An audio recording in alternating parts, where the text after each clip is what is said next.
Good morning, good afternoon, good evening, social media land, TV land, wherever you're at watching our show. Welcome to Taboo Talk with Ray and Steve.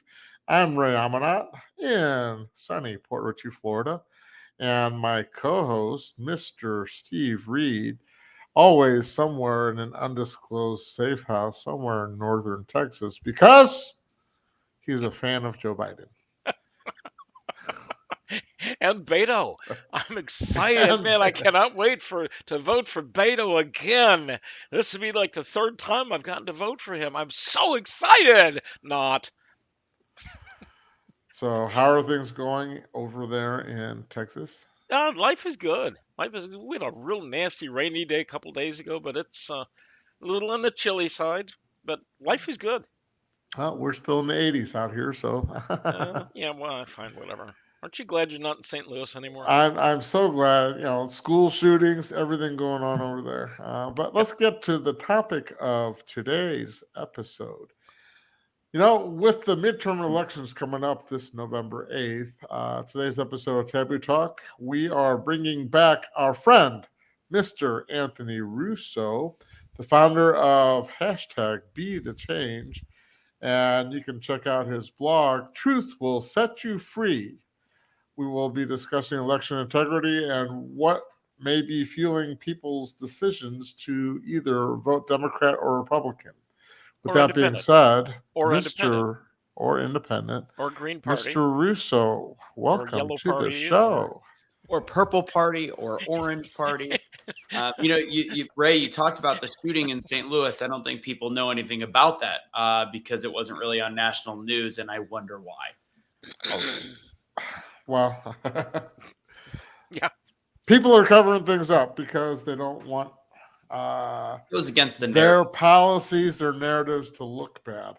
Exactly. So I was how are actually in things- St. Louis that morning, by the way. I was flying out of St. Louis. I was at the wineries on the weekend with my girlfriend. It was a long weekend, but yeah, we just missed the shooting. Apparently, we drove right by Kings Highway too. We were about 3 miles away.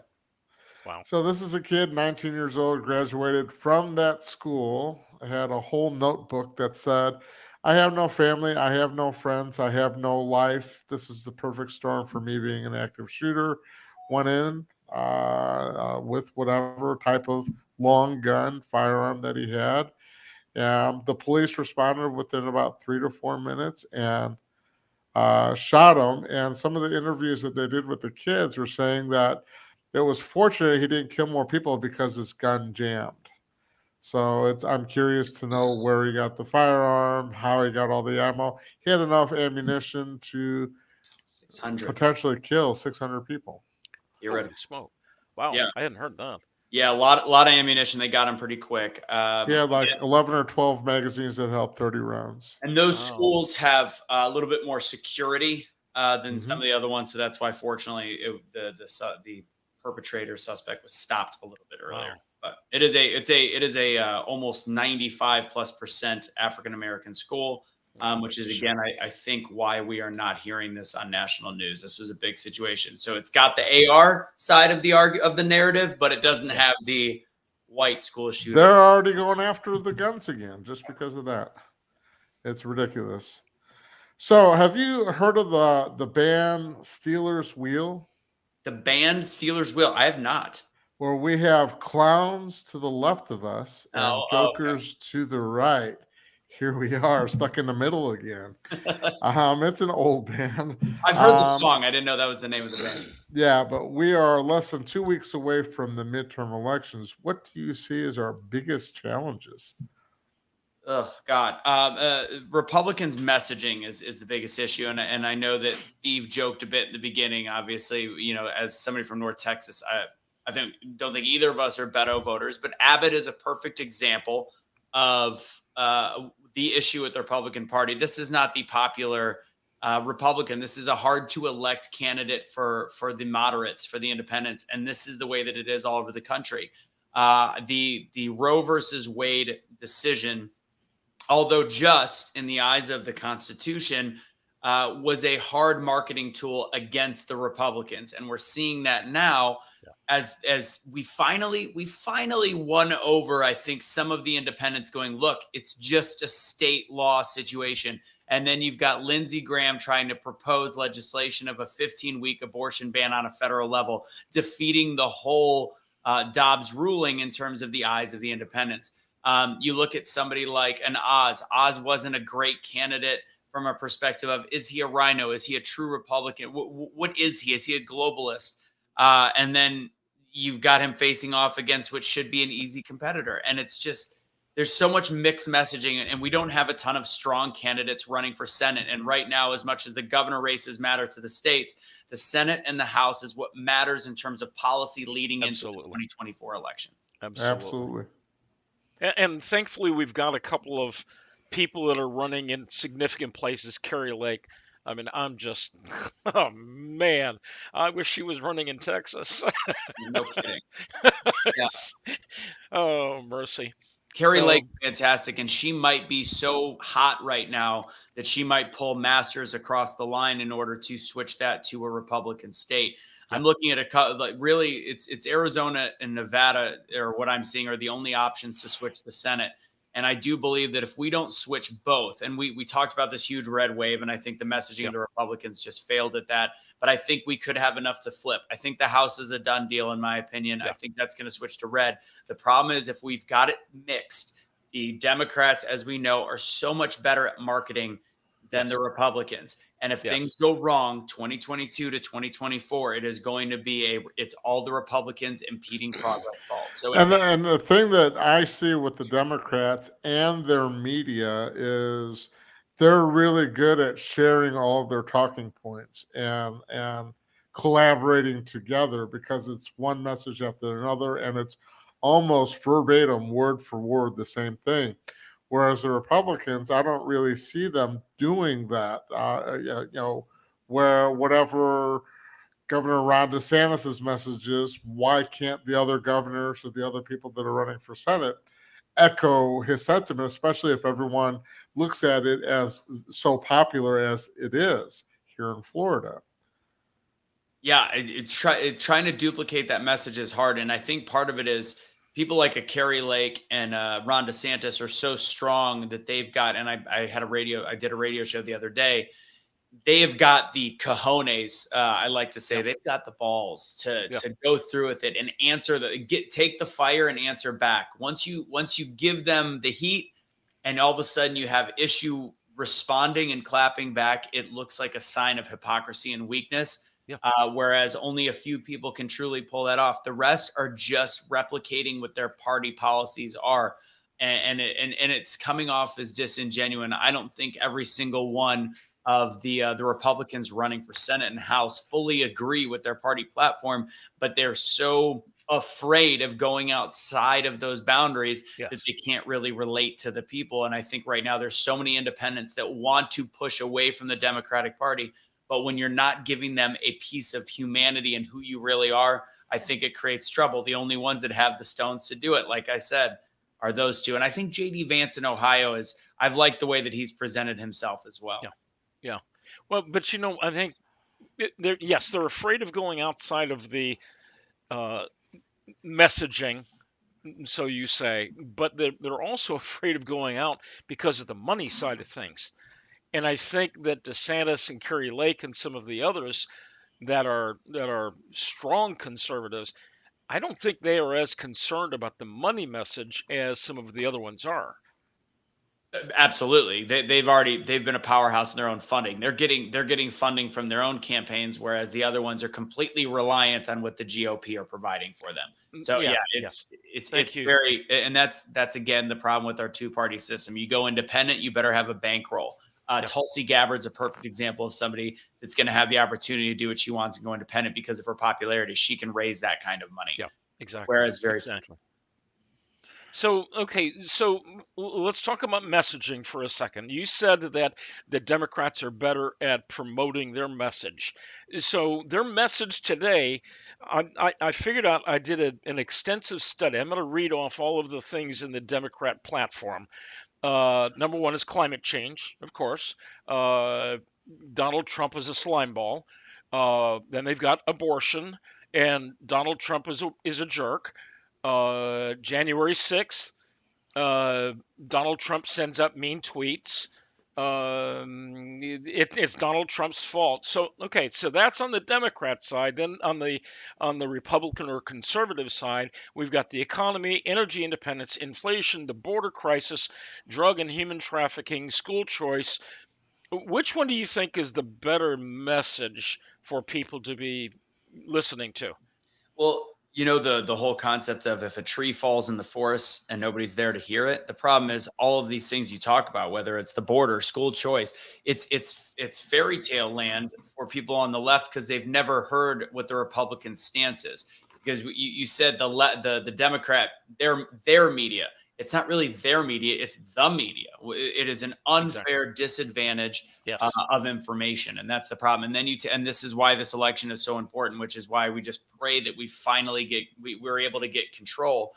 It's not just about this current policy; it's about social media policy and censorship.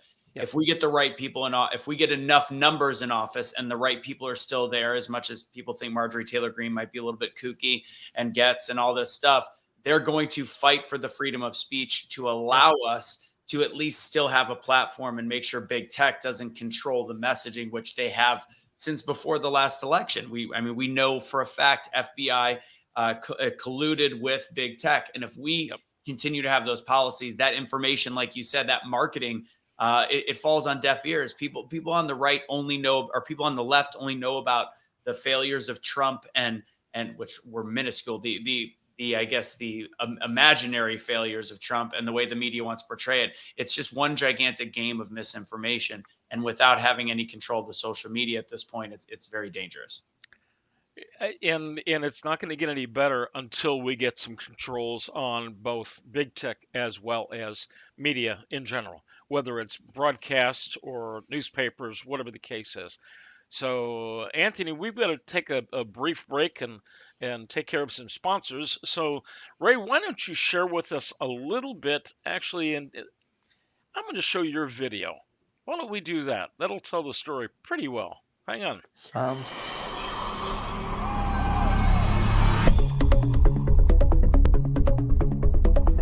Hi, welcome to Heroes in Action. I'm Ray Amanat, founder and creator of this training system. I originally made it so that everyone can train for free.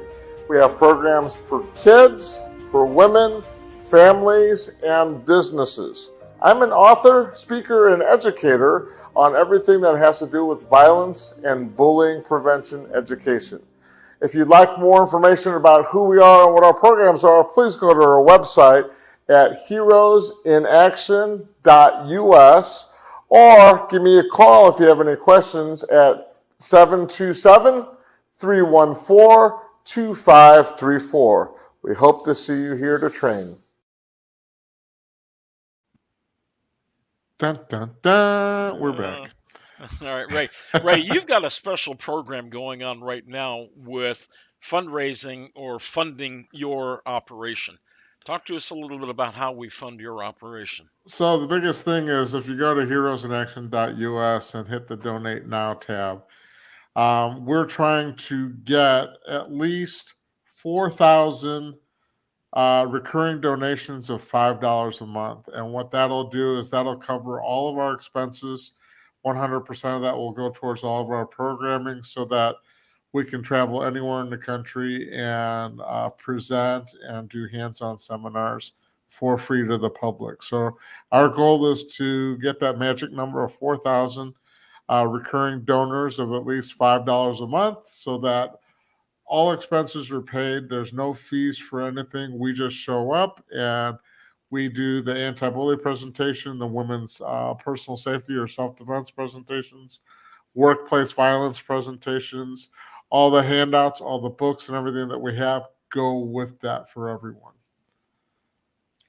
You know, Ray, we've got a QR code on here on the screen. So that I don't know if it's an actual working QR code because we got it and it just here's what we're timed gonna out, do. I think. Here's what we're gonna do. We're going to see if that works. And I'm using my phone. I'm not advertising for one company in Page does particular. not exist right now. Right. Ray, Yeah. all right, folks. I had it, and for whatever reason, it did not work, and Well, it's frustrating because yeah, you need to contact your friend in St. Louis and have him put a I good do, QR I code do. up for you. So anyway, all right. So, Anthony, how does the First Amendment and free speech play into this election? Well, I mean, that's kind of we were just getting what we were talking about is right now First Amendment is not a thing on social media, and people will say, well, that's a private enterprise. But as I think a lot of us have come to the conclusion, that is how we get our information. So it does need there it is. It does need some kind of control when it comes to the government or when it comes to the government. Unfortunately, that is what the government is there for. Is every so often there needs to be some kind of regimented process that the government puts out for us. And it comes from social media. But unfortunately, the First Amendment no longer applies, especially in news. I mean, we're seeing things with Kanye right now. I think Alex Jones is a perfect example of the failures that we're facing in terms of First Amendment. He lost $1 billion. He's not worth $1 billion, or was it a trillion? I can't remember. It's mind boggling. Whatever it was, 962 million or billion, trillion, quadrillion, whatever, something that Biden would say. So it's showing that one of the important things on the ballot for this next election is the First Amendment.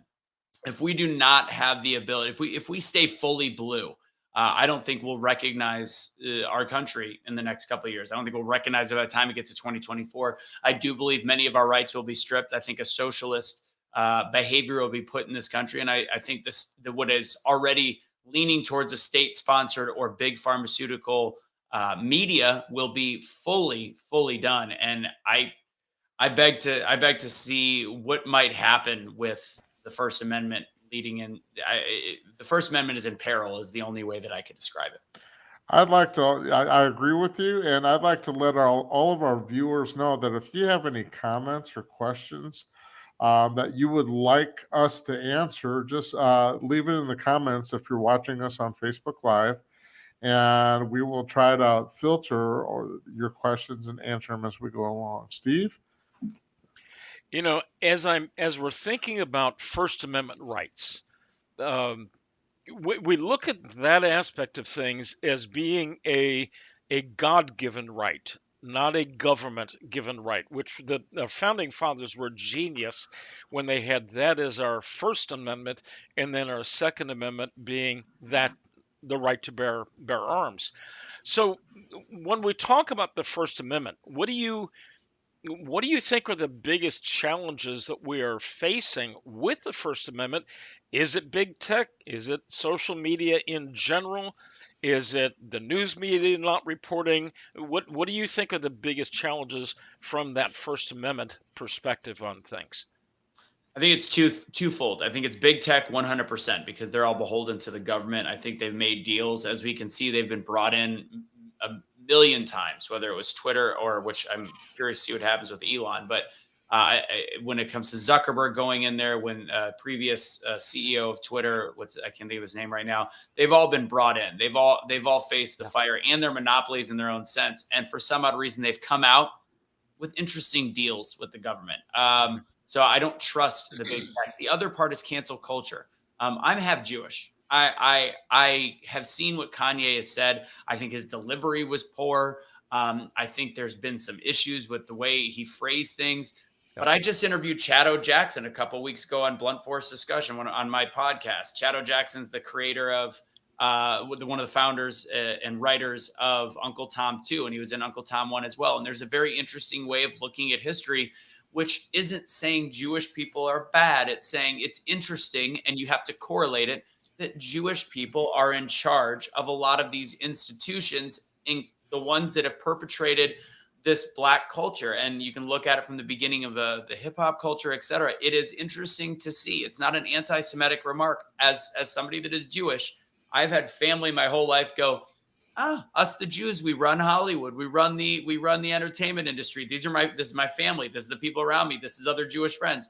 So why is it all of a sudden offensive to call it out and realize there is this issue that just so happens to consistently be Jewish people in power? So that cancel culture that can all of a sudden take somebody away from their banking by choice, take somebody away from their business by choice. While we can look back and realize that Epstein was still out to bank with JP Morgan Chase.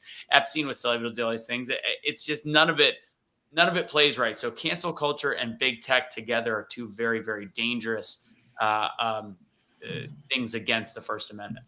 So we've got the big tech aspect of things and the fact that they are censoring people so that we don't hear the full message, like the Hunter Biden message and laptop and all of that stuff. But here's one that I have been curious about for the past, I guess, 2 years now, is you mentioned Epstein. Why is it we have not seen the list of all of the people that are involved? What's interesting is I know somebody that knows Kash Patel, and one of the things with the Mar-a-Lago raid that I found interesting is there's rumors that safe had just been put in, the safe that they somehow knew about. It had just been installed weeks prior. The fact that they knew that seemed as though there was a targeted effort to go after one specific document, and there's rumors that the document they were going after was a copy of the list. Which I mean, at one point I would love for Trump to just spill the beans at what he knows, but nobody will believe him. That's the problem. But how we don't have this list and how Ghislaine Maxwell is just going about her day in prison is disgusting. Now, I'm going to challenge you on what you just said. That nobody's going to believe him. No, 81 million people will believe him. Or whatever the total number was of people that actually voted for Trump, not the 70 whatever that the news media is claiming and so forth. But I believe conservatives, if Donald Trump says that there are the vast majority of the MAGA crowd, they're going to say, hey, if Trump says it, I believe it. No, absolutely. No, you're 100% spot on. So I should say the half of the country that needs to hear that stuff is just going to think it's garbage. That's the problem. So yeah, you are right. Half the country is going to be more galvanized. I mean, in all reality, it's just going to cause more division because one side's going to believe the other, one side's not going to believe the other. It's a weird temperature we have in this country right now. Absolutely. So let me ask one other real quick question. You're talking about the Jewish culture and how much they own the media and Hollywood and so forth and so on. Has the world forgotten about this thing that happened 60 years ago, 70 years ago now with the Holocaust? Have they forgotten how the entire Jewish state was silenced? And why are they going forward with silencing people today? That one I don't understand. I don't either. And it's 80. I know you're a spring chicken, Steve, but 80 years ago, it was 80 years ago. But again, the thing is, and I've heard even more interviews with Kanye, and he's saying the Holocaust did exist, but just like slavery, we need to start moving on. We have to start doing it's. I agree. We have to actually still look at our history. How did the Holocaust start? The same way that things happened in Australia this year, Canada, perfect example. I just interviewed a woman from Canada. That whole socialist system and the control that they're having of taking away of the firearms, not allowing handguns, is reminiscent of Hitler. And I'm not going to compare Trudeau to Hitler yet. But nobody compared Hitler to Hitler in the beginning. Like, it's a slow and very dangerous process. And I'm going to say something super interesting that I haven't said anywhere yet in relation to some of this quote unquote Jewish elite situation. So I went to the Kevin Hart concert in Cincinnati, or the show, the other night, and he didn't mean to. I mean, I'm guaranteeing out of 20,000 people in the stands, I'm one of 3 or 4 people that was probably like, huh. So he talked about when George Floyd died. And he was talking about how all of a sudden he felt like an activist and he didn't mean to. And he's like, he posted something, he was mad. He's like, Black Lives Matter. And he's doing his whole joke. And it's funny the way he does things and how he was tweeting and tweeting and tweeting. And then all of a sudden he got a call from Universal. And this is where it starts to make sense with the conversation I had with Chad Jackson and what Kanye has been saying, which is Black people are pushed forward to push an agenda by those that are trying to create this civil unrest that just so happens to be Jewish elites. So he said that he gets a phone call from Universal saying, "Hey, we support what you're doing. Whatever you want, we need. Would you like the private Universal jet to go to George Floyd's funeral and actually march with them?" Right? Wow. Guess who else was out? He goes, "I got on the plane." He makes a joke out of it, like nobody's thinking of it. He's like, "I knew I was in the wrong place when I got on the plane." It was Ti, it was Tyrese from Fast and the Furious, and Ludacris. So they purposely, Universal goes, let's get our black celebrities and push them on a plane and send them out there to legitimize this Black Lives Matter movement. That, as we all know, Black Lives Matter is a great concept and we all believe this, but Black Lives Matter is a failed organization. So they were pushing this narrative that everybody in Hollywood, if you're black, you're behind it. And I that to me, all of a sudden it hit me, and I know nobody else thought of it, but I was like, right there. That is pitiful. Yeah. It blows my mind when you see all of the corruption that's going on and all of the manipulation that's going on. And you've got the evil junk over here. Don't pay attention to that. So we've got the clowns over here that are distracting you, and clowns being maybe some of those people in DC. So, Ray, what do you think? That's going to segue right into what I was going to ask, as far as how we, and I mean all of us, this is my pimp hat, as Americans, what is our responsibility to deal with all of this corruption? How can we as Americans go up against the social media giants, go up against the media giants? And I know we can boycott watching it. I know CNN's ratings are tanking, MSNBC's ratings are tanking. What was it? I can't think. But what can Americans do besides just ignore them or not use their services? How can we send them a message? I mean, in terms of avoiding their media, I actually, interestingly enough, I would almost do the opposite. I think it's important for us to know what we're up against in terms of conversation, so we could counterbalance it.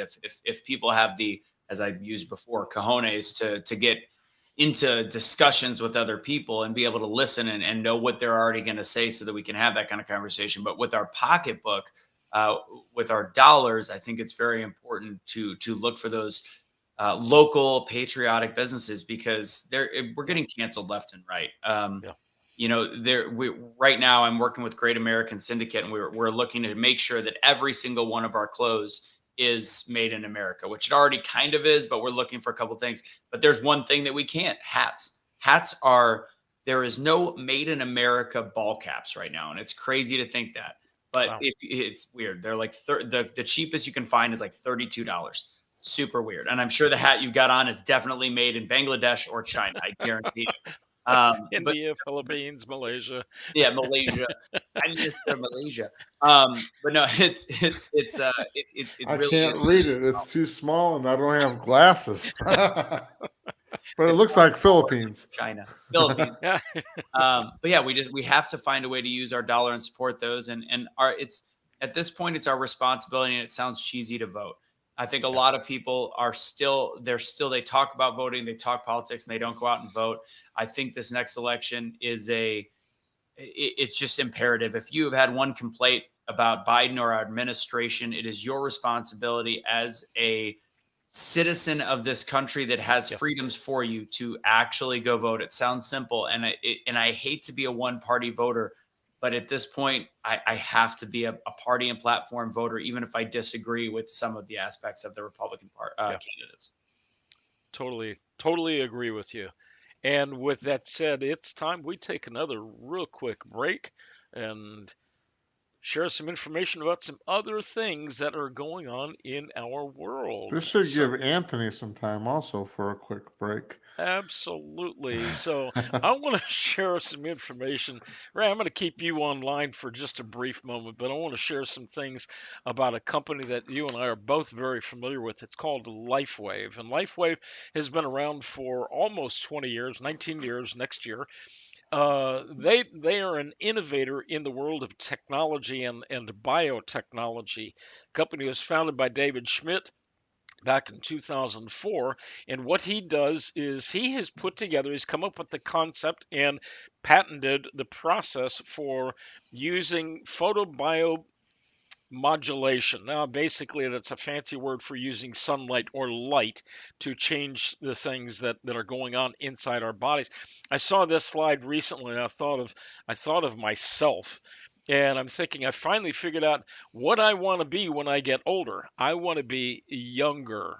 And one of the products that they have, their flagship product, is called the X39. We call it the stem cell activation patch. And what it does for us is it gives us more energy. It also gives us faster recovery from sports, whether that is martial arts or football, basketball, tennis, whatever the case is. We have so many accolades from people and testimonials from people. Better sleep. I will tell you that I sleep like a baby these days, or these nights, should I say. A lot of testimonials from people about how incredible their sleep is. Dramatic pain relief. I can tell you some stories offline about the pain relief that I personally have gotten. I've got one friend that she was in chronic pain for about 20 years, and within just 3 or 4 days, she got complete relief from the pain.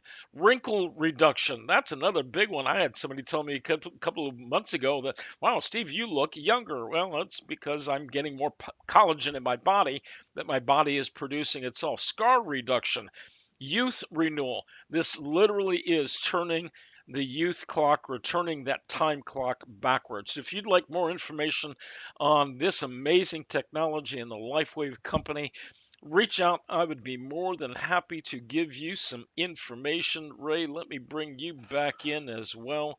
I'll tell And you, I have to place an order in for more X39 and the Eon patches. Mainly, I ran out of them, and once I ran out of them, the hip pain and the knee pain and everything else slowly crept up and came back. And I'm yeah, like, okay, there's what I didn't have this pain a week ago when I was using the yeah, patches. So yeah, I gotta get on there and reorder it and yep, get those in so I can continue my stem cell regeneration, which absolutely. I believe is working. So if you need more information, feel free to reach out to me. I'm happy to give you a ton of information. We've got some really cool videos that we can share with you as well. So reach out. We'd love to help you get out of pain, get better sleep, more energy, etc. So, Ray, we got to bring Anthony back in because I know he's got still so much more information that he needs to share. But one of the things that I'm thinking about, we've got what are considered to be swing states in this upcoming election cycle. We've got states like Ohio. We've already talked a little bit about Arizona. There's some things going on in Pennsylvania, Michigan, etc. Anthony, how important are these states in this whole big picture of this midterm election process? So really we're talking Senate more than anything else. I think the House right now is at an 80% that it'll flip. I think it's actually higher than that. The big issues with the Senate, we're at 50-50. We're tied up. So the ones that we have to make sure don't flip blue is Pennsylvania. That's an important one. That was Okay. that was the one most likely to flip in the beginning. Once it was Oz versus Fetterman. Oz didn't have a lot of backing with his own constituents. I think last night put that to rest. I think Fetterman, as we all saw, whether people are straight blue line voters, I think that will leave at least enough question, 2 to 4%, to make sure that it stays a red state in terms of red senator in terms of Yeah. that. So how do we get numbers back now? Georgia was looking good. Herschel Walker was doing a great job. He shot himself in the foot. Well, he didn't. Yeah. The October surprise did, but he might get dragged across the line by Kemp. I think he's looking at about a 2% deficit right now, which if there is enough red straight party voters for Kemp, it should pull him across or could pull him across. I think the outlier, another state that was blue that could switch to red, is Arizona, with Kerry Lake pulling Blake Masters over that finish line. That one is looking like a 7 or 8% deficit, but I think that could actually change because of Kerry Lake's popularity. So what about things like Alaska and Murkowski and what's going on up there, and the whole aspect of Mitch McConnell taking money away from another Republican race and putting it towards Murkowski, who has not been a favorite Republican as long as she's been in the Senate. Yeah, what's going on there? So for once, the Republicans are being a little strategical. They got a little bit more strategery.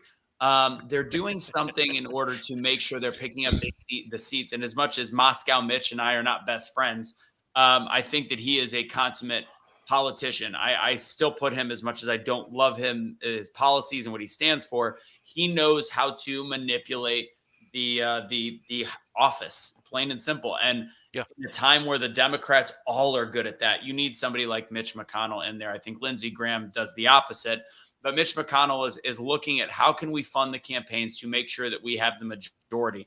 And I think he's solidifying what they have in Alaska in order to make this work. So there is a lot of money being pulled from one campaign to another. I mean, again, you look at some of the things like Kerry Lake didn't need any money.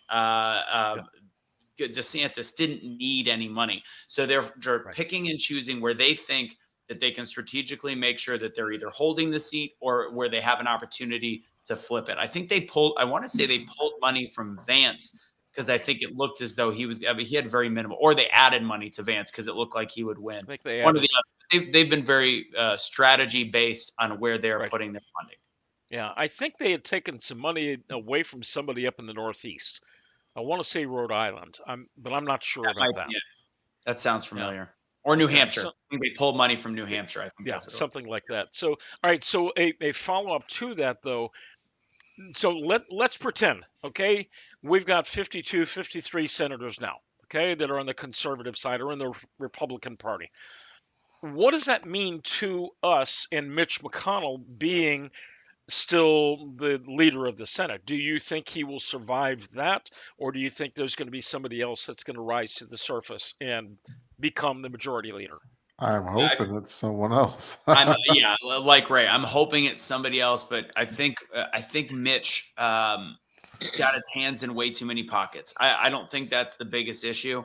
Or I should say there's a lot of people in his pockets. I don't think him being the majority leader is going to be the biggest thing to look at. And if you got to lose the battle to win the war, leave him in there and make sure that we have the majority to get things pushed through and to make sure it'll leave essentially the executive office having to sign bills they don't want to sign. And if they block it, then we'll get to turn the tables on the presidency. Like, we're trying to do this. We wanted to create a bill for veterans to do this, but we actually you need to sign it. And because there's not as much pork or BS in the bill, there's no Green New Deal mixed in with this.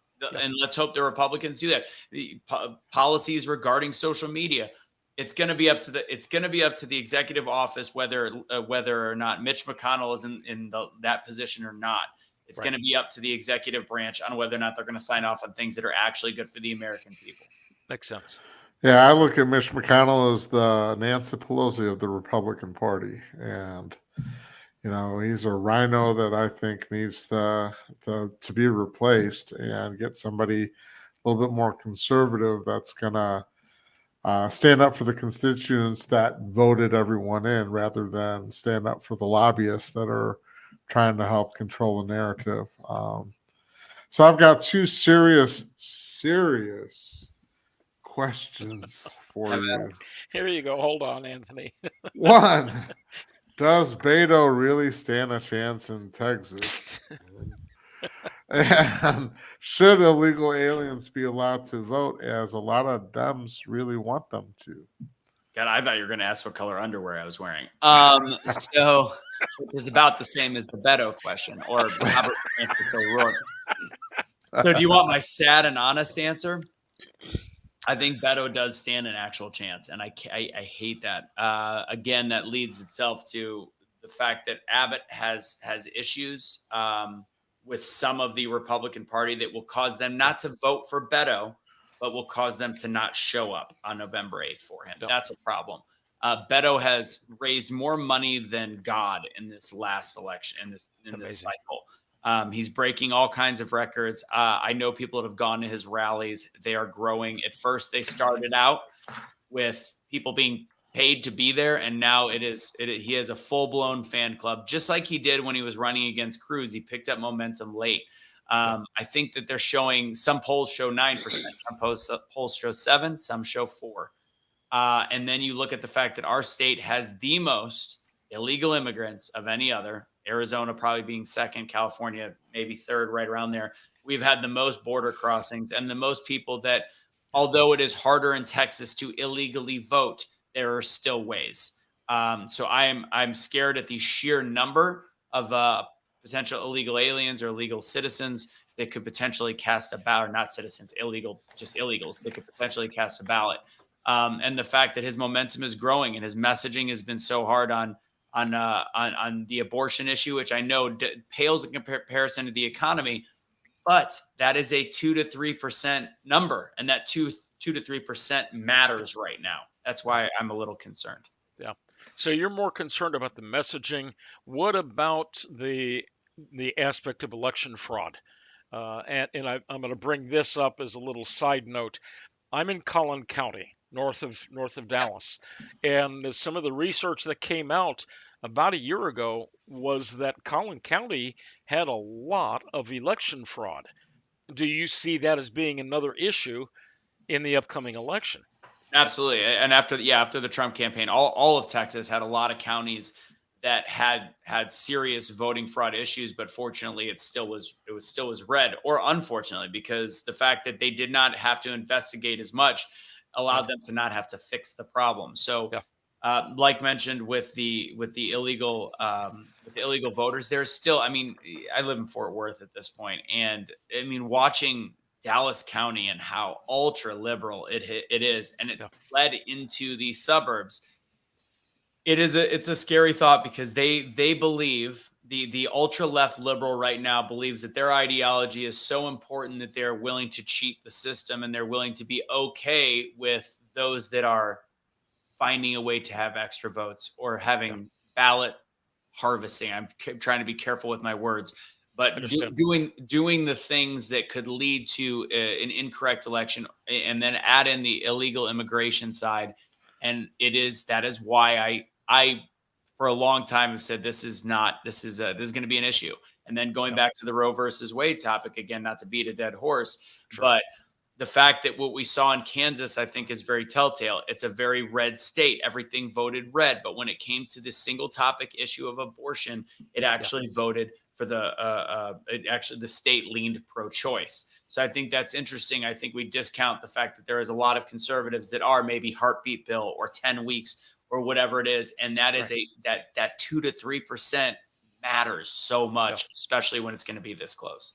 Okay. But on the other side of the coin, we've had some recent scenarios in South Texas, very Hispanic population base, that have flipped over to red. Oh, yeah. So I'm thinking a lot of the border towns are fed up with all of the illegal crossings, that we may see a red wave, very strong red wave, in some of those southern counties, because they can't handle the illegal immigration anymore. I don't disagree. I 100% think that is why there was and this is not just in Texas, but that's a perfect example. That's why we all thought there was going to be this huge red wave, is we're flipping some of those communities. And I think we do, but the voter turnout numbers in the major metropolitan areas, Houston, Dallas, San Antonio, I think it's still, the flipping of those small southern border town communities is great, but I don't think it plays. I don't think it makes it a landslide. Again, I would love to eat my words, and I would love it to be a 59-41 situation come November 8th. I don't see it. We'll see. Yeah. I still think, I have to be clear, I still think Abbott's going to win. I don't think Robert Francis will pull it out, but I think it's going to be a heck of a lot closer than I want it to be. Yeah. Guys, I want to take one other very short break and just share some ideas. My other business is I'm actually an executive coach. I work with top level executives, CEOs, and presidents and business owners. And we are coming up towards the end of the year. Right around the corner is 2023. If you haven't started doing your goal setting and your planning for next year, I'd love for you to reach out. I'd be happy to sit down, talk with you, put some plans together, trainings, etc. So that's enough of that shameless plug. But in the last couple of minutes that we've got, Anthony, let's talk about some of the things that are important to you. I want to show a few slides here. Obviously, is your bread and butter, your mainstay. The truth will set you free. But I want to go through a couple of other things and give people ways that they can get in touch with you. Tell us very quickly. You've got Brunt Force Discussion and your Be the Change program. Tell us real quickly about those two things. Yeah, absolutely. So what I've been working on more than anything else has been Blunt Force Discussion. We took a lot of the summer off on Truth Will Set You Free USA. We've been back for a few weeks now. I'm, as much as we had little internet issues before we got started, I'm in my new office. I fortunately got a little 7x10 space in Stephenville, Texas. But Truth Will Set You Free is every Tuesday night, approximately 6 o'clock Central Time. We do about an hour show. We've reformatted it. We've taken some of the old hosts off, and we have the crew from Great American Syndicate, which I don't know if I put this. So GreatAmericanSyndicate.com, which is who we're partnering with for and I think that's on the next slide, where we're partnering. Yes, the Great American Summit, working with them. They're on the show, and we took Truth Will Set You Free to a different concept. Everybody does the news. Everybody's a pundit these days.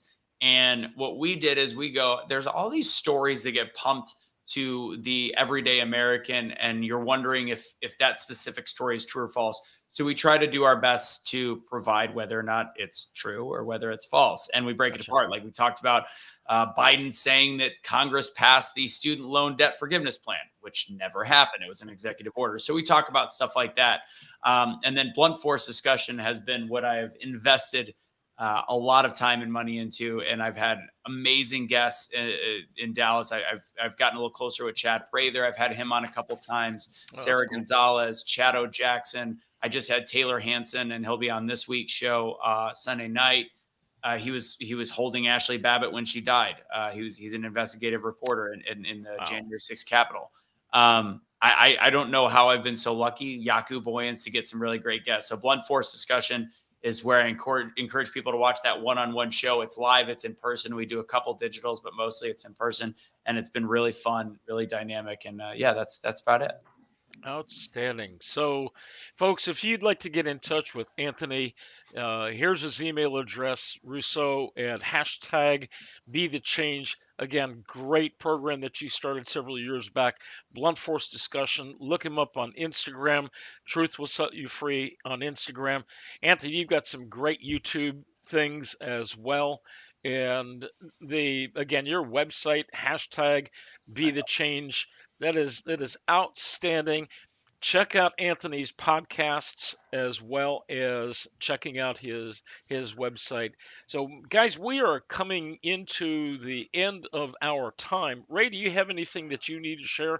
Well, I would love to have Anthony back for some post-election commentary. Give me a holler. Just to look at your predictions and see how many of them kind of went your way, went our way, and how many of them didn't, and what happened, how did that happen, and also to talk about our podcast, which is Taboo Talk. You can go to our Facebook page, or you can go to our YouTube page. Please like, share, comment, subscribe to our YouTube page, and give us some feedback on what you guys think, how we're doing. Anthony, it was a pleasure having you on our show again. Look forward to getting more information from you in the future.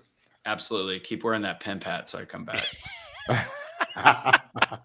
Yeah, it took a lot for Ray to make the decision on buying the hat. So there was some bribing that went along with that when he was at this little yard sale, garage sale, whatever it was you were It was a doing. festival. A It was a heroes. festival. It was A a heroes festival. festival for law enforcement, supporting law enforcement. Okay, fine, whatever you call it. So that's good. So I need hey, a for feather.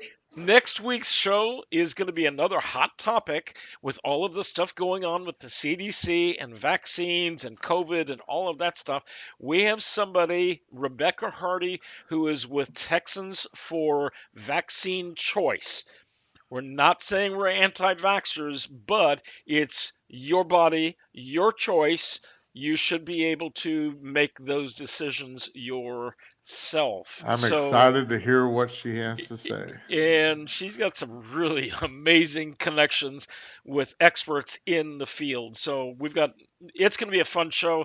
And then we're going to do a post-election conversation with a new friend of Ray's, friend of mine from several years. Anthony, you know Susan Hamilton, so Oh yeah. she's gonna give her take on some of the things that have taken place. Of course, Susan thankfully has no opinions on anything. She can be easily brainwashed. I'm kidding. That is a joke. And then we're going to do a feel good conversation with a gentleman in North Texas who is working with Wreaths Across America. So stay tuned for those upcoming shows. We got some political stuff, general health things, and then we've got some feel good things coming up. So, Anthony, any closing comments from you? No, make sure you go out and vote, plain and simple. And Yes, absolutely. And Steve, we'll talk also because I'm gonna see you in Texas for the Great American Summit on June 2nd and 3rd. So I'm gonna make sure you come out to that. I'm very interested in looking into that. So excellent. All right, so guys, in the words of I think it was Mayor Daley from Chicago from decades ago, vote early and vote often. I'm kidding. I'm kidding. Okay. One vote in person, not In mail person. In in person. person. Okay, early voting is going on right now in a lot of states, in person voting. So, guys, it's been fun. As always, went too fast. Y'all have a blessed day. Take it easy.